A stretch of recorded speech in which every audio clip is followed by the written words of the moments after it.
Next is article 6.10, that is a simple periscope. This instrument is basically used in submarines to observe the movement of enemy ships. It is based on the principle that a plane mirror inclined at 45 degree can rotate the light ray by 90 degree. Now, straight away, concentrate on figure 6.11. You can see that two mirrors are placed, mirror M1 and mirror M2. Both the mirrors are placed in such a manner that they are making an angle of, they are inclined to an angle of 45 degree. This angle is 45, this is 45, this is a simple triangle, and we know that all the three angles, the sum should be 180. 45 plus 45 is making 90, and this 90 becomes 180. So both the mirrors are parallel to each other. We start with, this is the point object O, the incident ray of light, it is reflected and strikes the second mirror M2, it is reflected again. This is your I2, this is I1, this is I2. These rays are reflected, produced further. So how to use a periscope? Your eye is at this place, the lower level.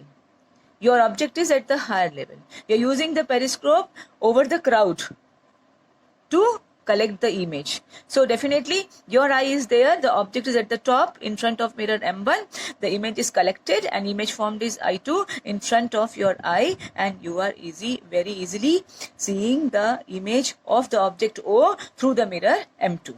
I think it is clear to all. Next come to regular and irregular reflection. Regular reflection is straight away, the name itself makes it clear, the reflection is regular. Reflection is regular means the surface is regular. When the surface is regular, the reflection is regular. Simple, each time you are getting I equals to R, each time you are getting the second law also verified there, incident ray, reflected ray and the normal, they all are in the same plane. Irregular means the surface is not smooth, surface is rough. When the surface is rough, definitely you are not getting a smooth reflection, and that reflection is called irregular reflection. We have completed the first part of the chapter. We have now reached to the questions part. There are questions given in your exercise. Those questions which are already ticked in this book, that is question 1, 3, 4, 5, 6, 10, 11, 18, 19, 20, 24, 25, 28, 29 and 37. These questions, you will write the question answers to these questions in your note copies and you will complete your work. By the time whenever the school gets reopens, I will check your copies and you will be very carefully draw all the ray diagrams which are related to the questions by the help of scale and pencil. Need not to draw the diagrams with the pen. Is that clear? Next is spherical mirrors. What are spherical mirrors? A spherical mirror is the silvered circular piece of a hollow glass sphere. These mirrors, they are of two types, the concave mirror and the convex mirror. You can see the figure now, 6.22. Concave mirror. Concave mirror is a mirror where the outer surface is polished and the inner surface is the reflecting surface. A convex mirror is a mirror where the inner surface is polished, that is the silver surface, and we are getting the phenomena of reflection from the outer surface. Now this is the definition. It is a spherical convex mirror used to see the smaller and upright images of the objects behind the moving vehicle. In general, the spherical mirror is a circular piece of silvered glass cut from a hollow sphere. We will come to the important terms now. Number 1, pole. What is pole? The geometric center of the spherical mirror is called pole. In the given figure, point O is the pole. You can see the figure, 6.23, point O is the pole. Next is center of curvature.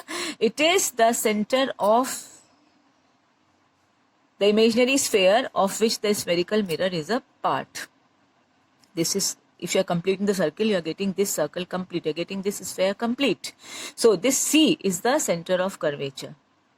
Next is radius of curvature. Radius, as we know that in a simple circle, the line joining the center to the circumference is the radius. So in the same case, this is the curvature part, the curved part. This is the center C. So the line joining C and to any point on the curved part becomes the radius. So OC is the radius of curvature. the principal axis. Principal axis is the straight line that joins pole to the center of curvature of the mirror. You can see the figure. Line OC denotes the principal axis. Aperture. Aperture is that surface which is actually exposed to the incident light. So L dash is the aperture of the mirror. Next is focus. It is the midpoint of the line OC.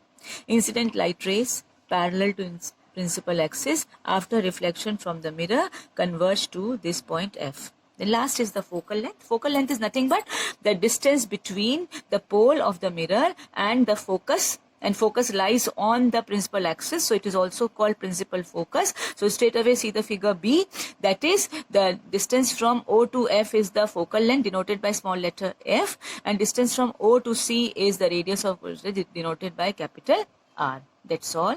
We are clear with what is a spherical mirror, the two types of a spherical mirror, and the definitions related to the spherical mirror.